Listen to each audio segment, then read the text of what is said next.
Our final presentation today will be from Thomas DaCosta Kaufmann, who is the Frederick Marquand Professor of Art and Archaeology at Princeton University.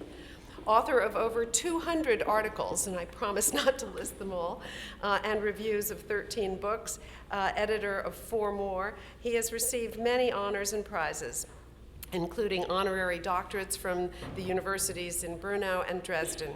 He is a fellow of the Swedish, Flemish, and Polish academies.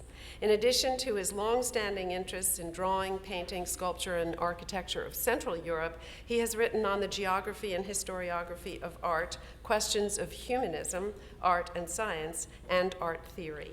For several years now, Thomas has been concerned with questions of global exchange in art and world art history, the topics of his major current projects on which he is writing books.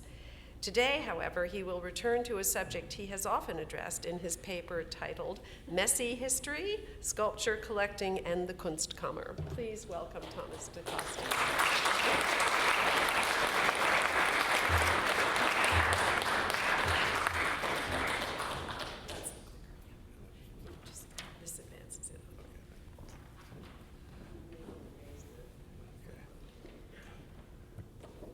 Thank you very much for the introduction, and I want to thank Malcolm for prodding me to return to this material, and more has come out of it, as we can discuss, than just this paper. It develops more ideas in another paper. But this lecture in particular, and you're seeing Schloss Ambras on the screen, will argue against the recent overview, which has denied the possibility of the formulation of any comprehensive interpretation of sculpture collecting in the largest early Kunstkammers, and they are those that were located here in Ambras, in Dresden, which we've just heard about, in Munich, and in Prague. This overview asserted that general theories do not apply, that a contemporary theory of the museum, and hence implicitly collecting, did not exist in the 16th and 17th centuries, and that it was the market, opportunities, and individual tastes that determined what was collected. But I think much more than chance and taste were involved in early collecting. Questions of representation, which have been mentioned a number of times, of material, we've heard about that just now, of subject matter, of the attraction of the antique, about which we've also heard today, questions of aesthetic quality, and even rivalry, all had a role. But as Malcolm pointed out, initially, parameters and criteria were fluid and varied. The Kunstkammer was one of several places where sculpture was to be found at princely residences in Central Europe, and works were often moved around. Fluidity of criteria and of location also account for what I think are the absence of any clear lines of development from the early 16th century Kunstkammers to the 18th century, about which we've just heard, when collections were reorganized and supposedly modern museums began to come into being. Now, the collections of Archduke Ferdinand II Habsburg, from 1529 to 1595, those that were located eventually here at Ambras outside of Innsbruck, are instructive in several regards. An inventory drawn up a year after Ferdinand's death in 1595 mentioned a Kunst- und Wunderkammer. Although, and here it is as reconstructed, although the designation appears earlier, this reference may have inspired Julius von Schlosser to call his fundamental and pioneering book Die Kunst- und Wunderkammer der Spätrenaissance. Ferdinand II's portrait serves as a frontispiece for Schlosser's tome, and Schlosser paid most attention to the Ambras collection, which at his time was under his care as chief curator, and I should mention the title now because we've been talking about these things, as the Sammlung für Plastik und Kunstgewerbe in Vienna's Kunsthistorisches Museum. Schlosser observed that the Ambras Kunstkammer, like many of its ilk, contained works of art together with multiple and seemingly random assemblages of tools, clocks, scientific instruments, stuffed animals, other specimens, minerals, and sometimes objects that combine the artificial and the natural together in Kunstkammerstücke, objects explicitly made for such collections. He said Schlosser did, that the Kunst- und Wunderkammer expressed, and I quote in translation here, the superstitious character of the Germanic North, which contrasted with a supposedly more deeply rooted feeling for art found in Italy, to whose level-headed and practical people mathematics might be described as a national science. While much has been learned about the Kunstkammer since Schlosser wrote in the early 20th century, comparable impressions of a north-south distinction are echoed, for example, in the recently expressed opinion that the Ambras and Dresden Kunstkammers evinced little interest in sculpture considered as art. However, at Ambras, the large collection of painted portraits of famous people, the images of Roman emperors in the Imperial Hall, which we see here, including sculpture and other materials, the reliefs, as well as paintings in the so-called Spanish Hall, and the important collection of arms and armor of men of renown, for which Ferdinand sponsored the first printed collection catalog, suggests that the presentation of objects and the collections themselves served to represent the Archduke's prestige. The treatment of some objects from Ferdinand's Kunstkammer as inalienable to the House of Habsburg, and therefore the posthumous acquisition of his collection by Emperor Rudolf II, much of it left in situ, reinforced the view that Ambras had a representational character. As in many other princely Kunstkammers, not only impressive and diverse objects, but the symbolic significance of its universal content suggests that the Ambras Kunstkammer manifested the majesty of the Archduke and of the Habsburg dynasty in general. Now, the Habsburg and Ambras Kunstkammer in particular, like others of its kind, may of course be interpreted in other ways. Its system of organization resembles the approach taken by works such as the natural history of the ancient Roman writer Pliny the Elder, which discusses topics according to materials. Pliny treats bronze sculptures in the context of the uses of copper, marble sculpture among other uses of stone, and painting along with earth and pigments. Objects in the Kunstkammer at Ambras were thus displayed in colored cabinets, compartmentalized according to materials. And the establishment or assignment of a specific place, namely the 13th compartment, and here we see yet another compartment, designated for bronzes and not for similar statues made of other materials, may perhaps explain why this sort of sculpture appears to be numerically preponderant. In any case, in the view and the description of a contemporary account, near contemporary account by Philipp Heinhofer, sculpture stands out. As a collector, a merchant, and a purveyor of Kunstkabinets, Heinhofer was an informed visitor. Alabaster objects were the first items he mentions in his description of the Ambras Kunstkammer, although they do not appear first in the order of cabinets. And he also describes antique sculptures and bronze vases and gold and silver portraits in the fourth place, again out of order. His account may also stem from his own personal response to what we would now call sculpture of quality. Ambras held works by John Bologna, such as this one, and the so-called Vienna Hercules, in addition to, of course, the world-famous Saliera by Cellini, which might itself be considered a work of small-scale sculpture. Aesthetic concerns were thus clearly present in Ferdinand's collecting of sculpture, as well as in his patronage of sculptors.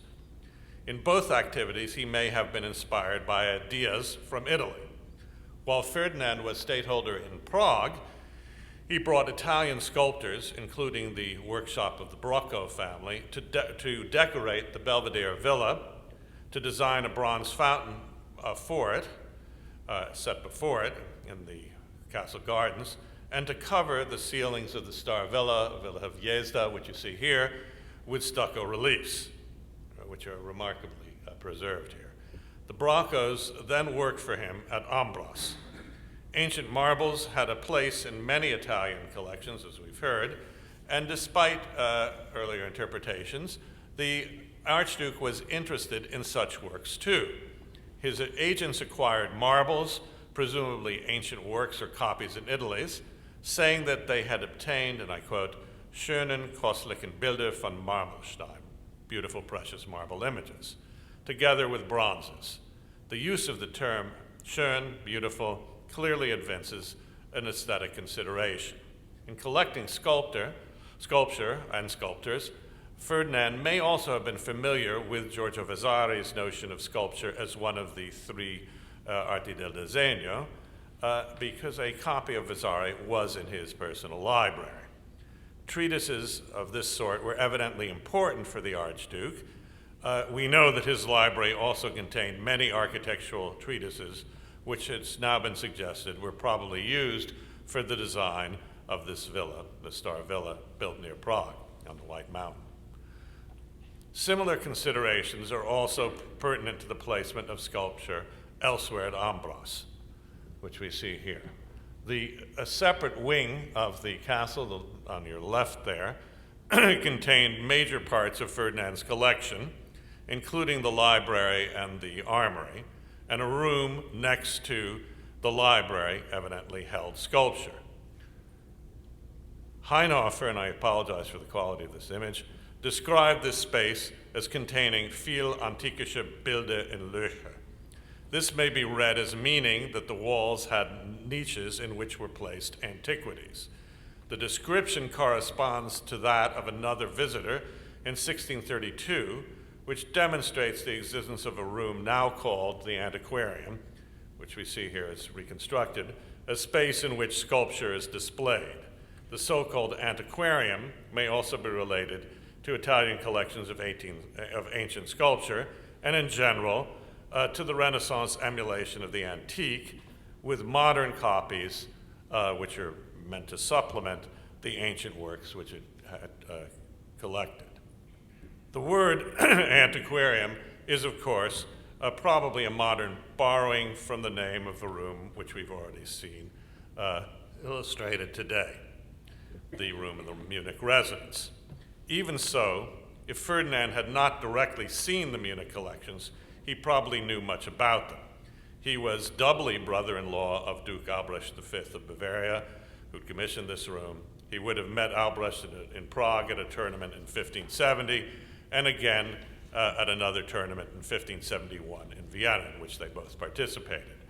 These festivities were indeed held during the very same years that Jacopo Strada, who was also involved in the 1571 tournament, was designing the Munich Antiquarium. The Munich Antiquarium may, of course, be related to the Munich Kunstkammer, whose origins must antedate it by a few years. And we've heard mentioned already by Malcolm of the first treatise on a Kunstkammer, that by Samuel von Kichelberg. Although the work is not to be regarded as programmatic, it does place, as we've heard, sculpture in a relatively prominent place in the first inscription of its second class. The inventory itself, which was drawn up in 1597, and here we see the title page of the book, to which I've been referring, this book by Kichelberg. The inventory, however, also lists many hundred pieces of sculpture of varying sorts, including around 200 bronzes. Among them were some antiquities as well as modern copies.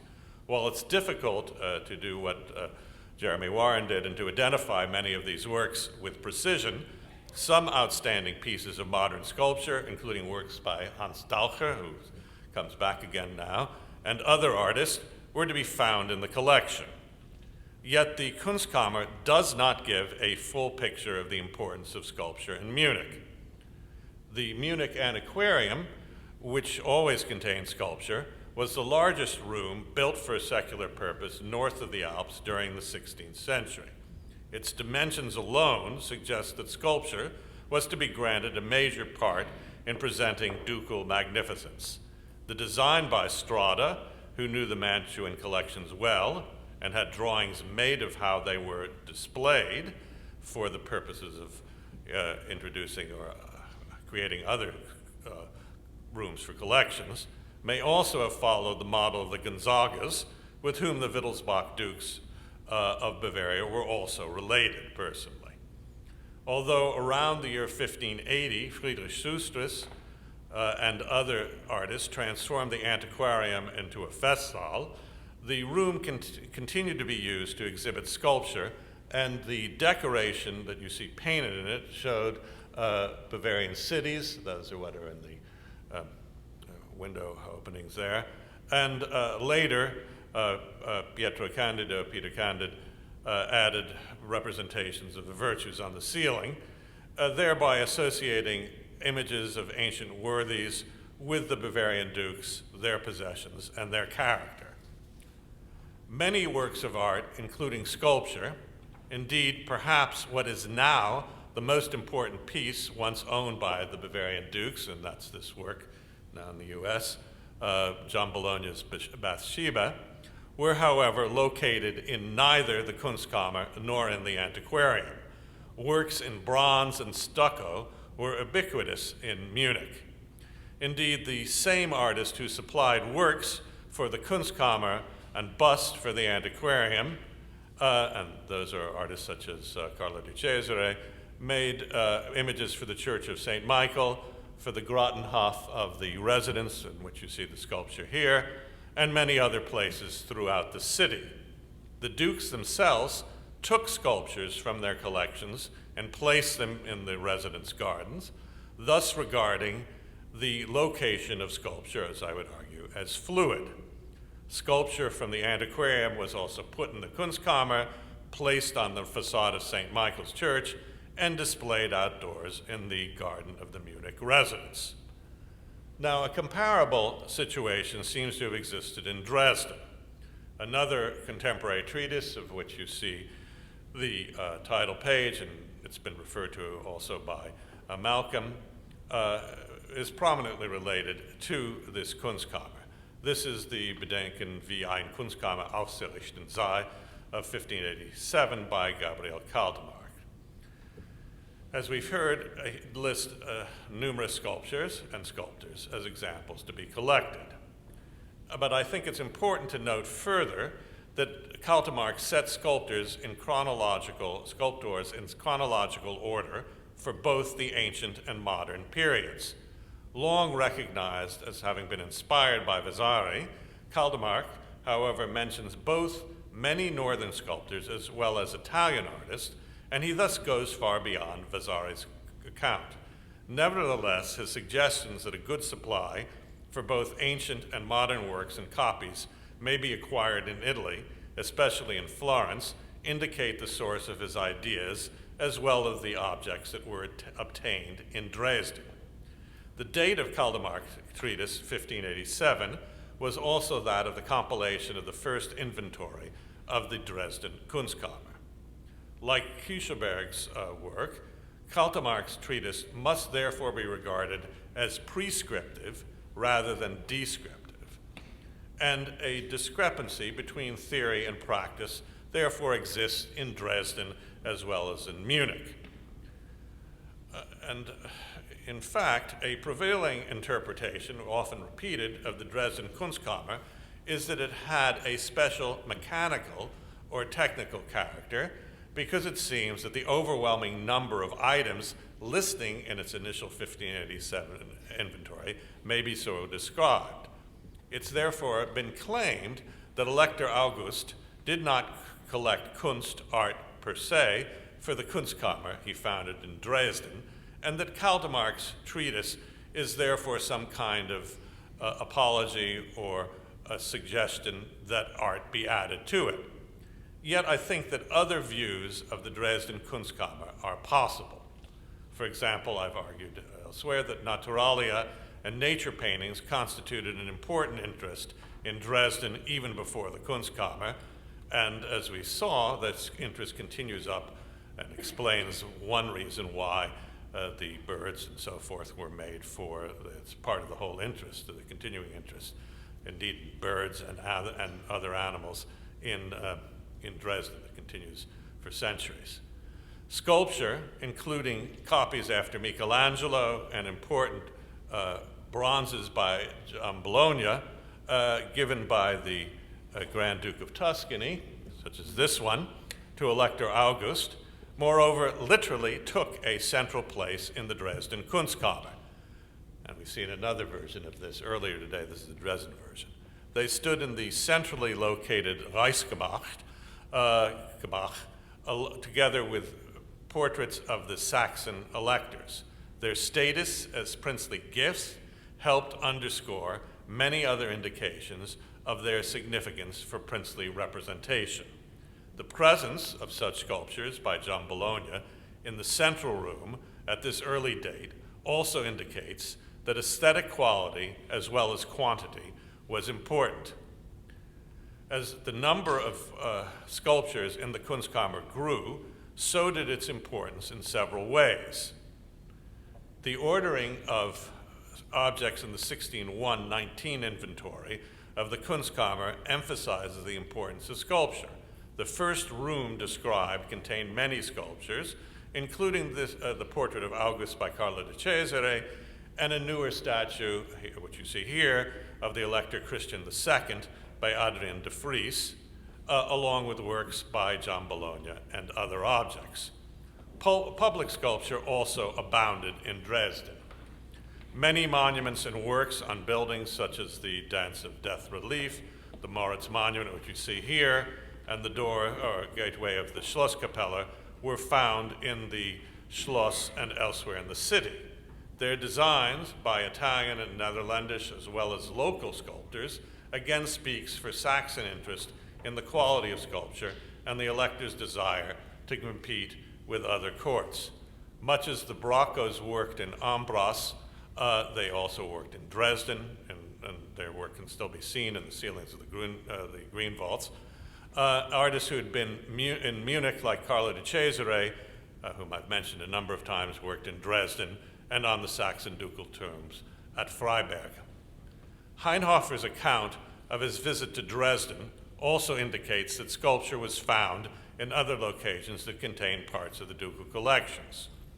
He mentions in particular the Lusthaus, and you can see the Moritz Monument down below it there, Dresden's answer to the Prague Belvedere, a place that provided a retreat and a view, house sculpture, and also artisans' workshops. Hainhofer mentions painted decorations with images of the planets, signs of the zodiac and the elements, as well as portraits of rulers, all of them cosmic symbols expressing the position of the prince. One large room in the Lusthaus that was covered with paneling and marble and precious stones, and I can't show you it because it was destroyed by the Prussian bombardment during the 7 Years' War.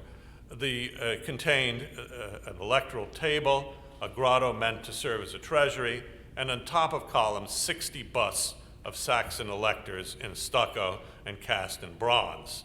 Besides their obviously representational associations, I mean the association of the rulers with the parts of the world and the parts of the cosmos, Hainhofer, who is quite knowledgeable, describes the room as being like an antiquarium, einem antiquario gleich, relating it again to rooms for display of ancient and modern sculpture in Munich and Ambras. Rivalry may also have had a role in all of this. A Saxon duchess asked Hainhofer if her Kunstkammer did not contain better objects than that of the Bavarian duchess.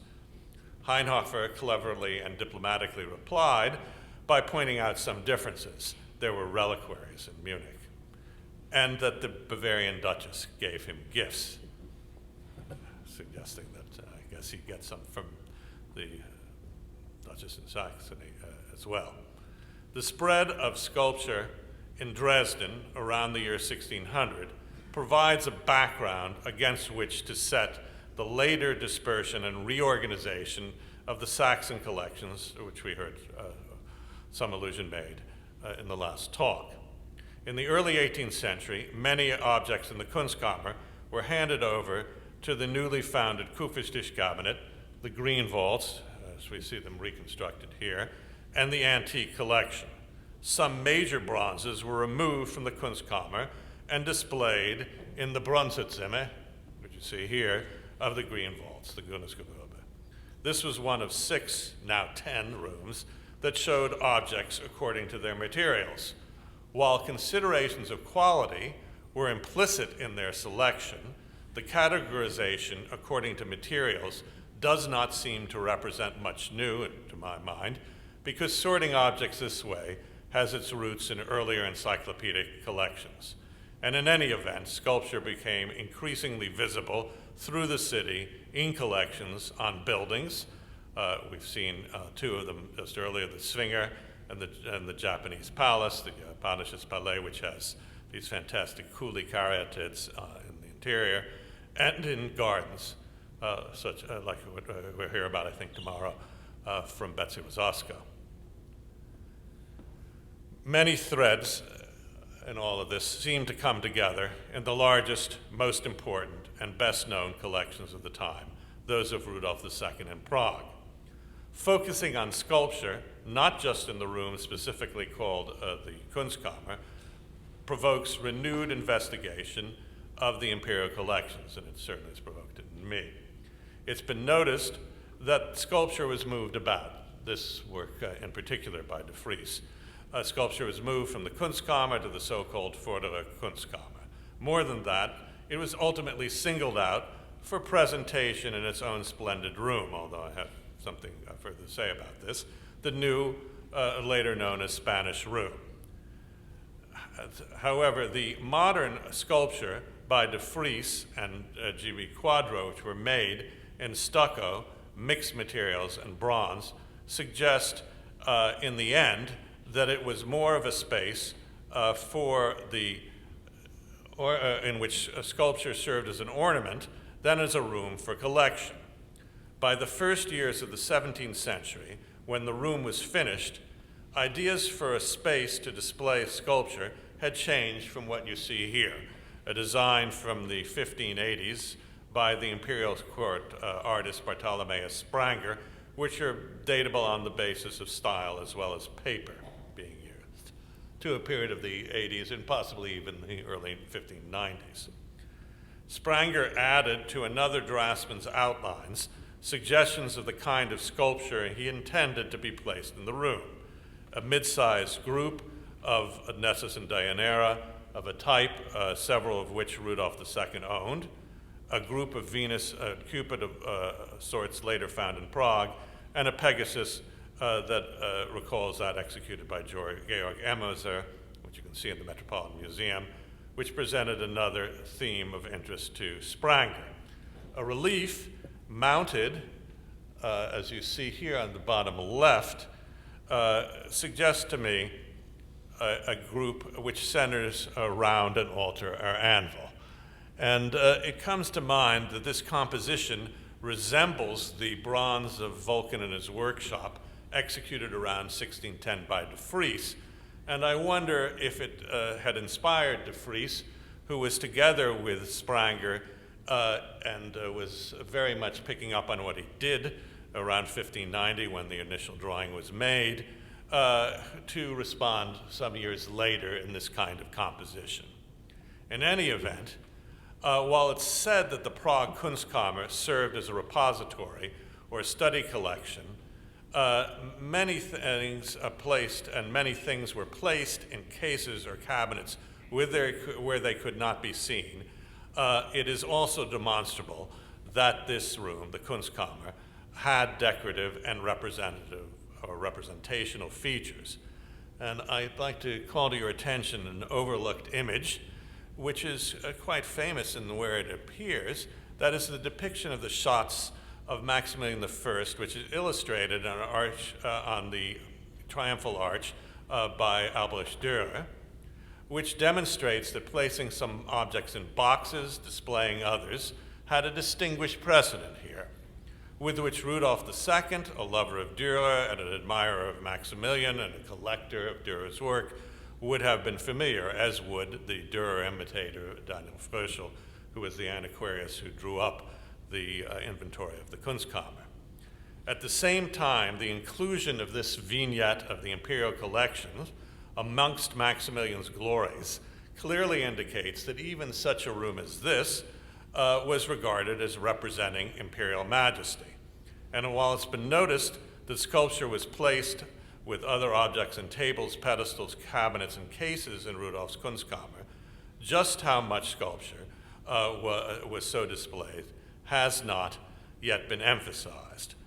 In the main room of what is called the Kunstkammer, well over 100 works of sculpture were exhibited, and other statues were left freestanding.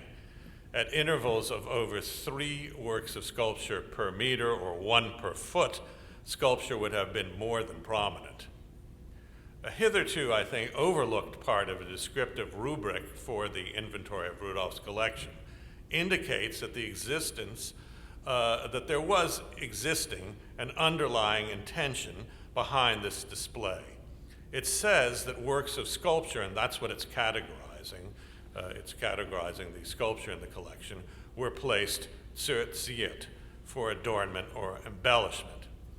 Now, I can't go in much to this, and the time does not allow for it. I've spun out a whole other paper on what this whole idea of decoration, adornment, and collecting in regard to sculpture collecting actually means in terms of the whole Bohemian context and going on into the 18th century. And there's a lot to be said about this. Rudolph II's own recorded remarks on sculpture indicate that he possessed a discerning eye for it.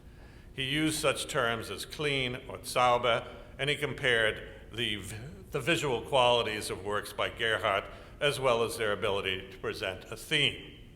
The presence in the Prague Kunstkammer of many works by outstanding sculptors of modern times, such as de Vries here, and of antiquity, including works by artists whose names are specifically mentioned in the inventory, unlike the other inventories that we've seen, suggests that such aesthetic principles were involved in the selection displayed, a selection which was made for embellishment, another meaning of Zier.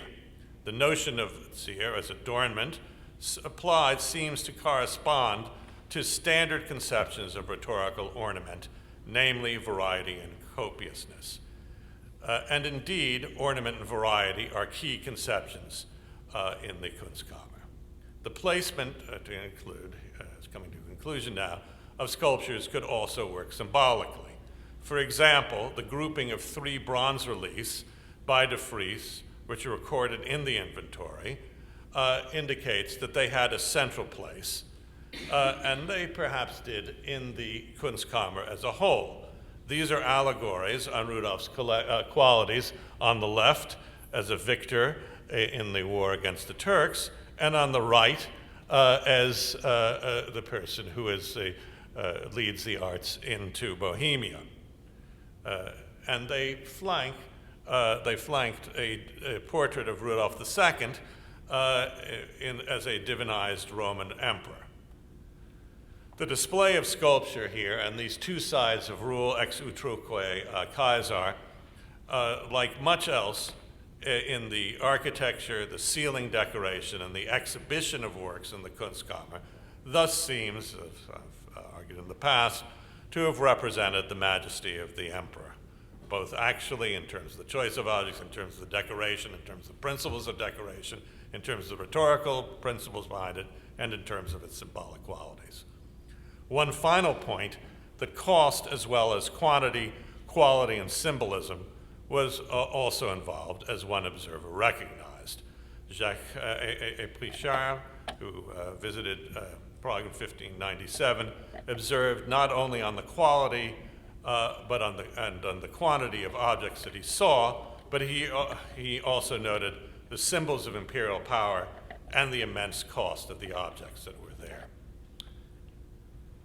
It's long been observed, to conclude, that the Central European Kunstkammer and its collections of sculpture, as of other objects, may be set in a broader context, including gardens, aviaries, hunting parks, picture galleries, antiquaria, and what might be called glyptotheks, and that is to say, separate sculpture galleries. To conclude, and I think it's the theme of this whole symposium, more attention needs to be paid to to considerations of what sorts of principles distinguished the selection and exhibition of different collections, how they expressed the opinions of their collectors, and how sculpture in general functioned during the early modern era in Central Europe, and indeed we can say in Europe as a whole. Thank you for your attention.